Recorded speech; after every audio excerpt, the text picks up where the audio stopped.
आप सभी को नमस्कार। स्वास्थ्य एक महाभाग्य है, आयुर्वेद एक महाभाग्य है। मैं हूं वेंकटेश्वर रेड्डी, पुनर्जन आयुर्वेद की तरफ से बात कर रहा हूं।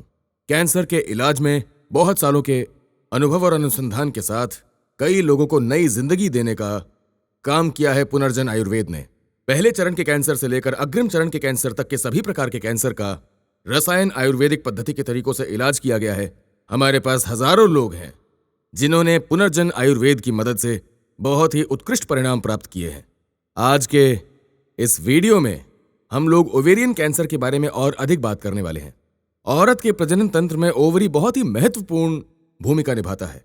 ओवरी जो है वो आमतौर पर गर्भाशय के प्रत्येक ओर स्थित होता है और जो कैंसर कोशिकाएं होती हैं वो आनुवांशिक म्यूटेशन होने पर ओवेरियन कोशिकाओं में बढ़ती रहती हैं। इन कोशिकाओं की वृद्धि और गांठों के निर्माण को ओवेरियन कैंसर या अंडाशय कैंसर के रूप में जाना जाता है। ये बिनाइन ट्यूमर होते हैं जो बहुत ज्यादा खतरनाक नहीं होते हैं। मैलिग्नेंट ट्यूमर्स बहुत खतरनाक होते हैं। तो इस तरह से ओवेरियन कैंसर के दो प्रकार होते हैं। दरअसल कुछ मामलों में अंडाशय की ऊपरी सतह पर पानी के कुछ गांठ जैसे बन जाते हैं और इन्हें सिस्ट कहा जाता है और ये भी ज्यादा खतरनाक नहीं होते हैं और इन्हें सर्जरी के बिना भी हटाया जा सकता है। केवल कुछ गिने चुने मामलों में ही सर्जरी की आवश्यकता पड़ती है। इसकी संभावना सभी मामलों में नहीं होती है। तो ये एक अलग ही विषय है, तो इसके बारे में किसी और वीडियो में बात करेंगे। महिलाओं में ओवरी का हिस्सा पेट के अंदर ही निचले हिस्से में होता है। सर्वाइकल कैंसर भी उसी जगह के आसपास होता है, ये हम सभी जानते हैं। इसीलिए पहले चरण के ओवेरियन कैंसर को पहचानना थोड़ा मुश्किल होता है। इसीलिए बहुत बार महिलाएं जब ओवेरियन कैंसर बहुत आगे के चरणों में पहुंच जाता है तब जाकर के डॉक्टर के पास जाती हैं। कैंसर की कोशिकाएं जब अंडाशय से निकलकर पेल्विस में या फिर फैलोपियन ट्यूब के माध्यम से गर्भाशय या पेट में प्रवेश कर जाती हैं, ये लक्षण जो हैं वो तभी दिखाई देते हैं। केवल सामान्य लक्षणों के आधार पर ही ओवेरियन कैंसर को पहचाना जा सकता है। तो अब आइए आगे बढ़ते हैं ओवेरियन कैंसर के लक्षणों की ओर। निचले पेट में दर्द होना, बहुत ज्यादा रक्तस्राव होना।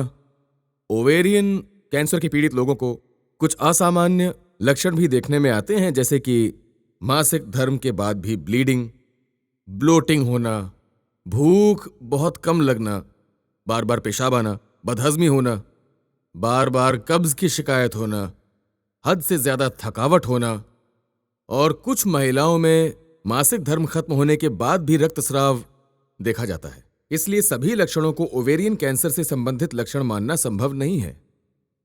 इस तरह के लक्षण अगर आपको दिखाई देते हैं तो इनको हल्के में बिल्कुल नहीं लेना चाहिए। समझिए, इस तरह के लक्षण दिखाई देने पर सबसे पहले एक डॉक्टर से संपर्क करना आवश्यक है।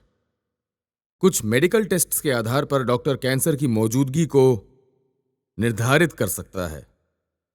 इस प्रकार का ओवेरियन कैंसर सभी आयु वर्ग के लोगों में हो सकता है, लेकिन हम इसे अधिकतर 45 वर्ष की आयु के ऊपर के लोगों में ही देखते हैं। पुनर्जन आयुर्वेद द्वारा रसायन आयुर्वेदिक पद्धति के अंतर्गत रोग निरोधक शक्ति को बढ़ाकर कैंसर की कोशिकाओं को खत्म कर दिया जाता है। तो ओवेरियन कैंसर का यह बहुत ही प्रभावशाली इलाज है। हमारे रस औषधालय में मौजूद कई प्रकार की रस दवाएं प्रभावी रूप से कैंसर की कोशिकाओं को तोड़ने और उन्हें जड़ से खत्म करने में एक महत्वपूर्ण भूमिका निभाती हैं।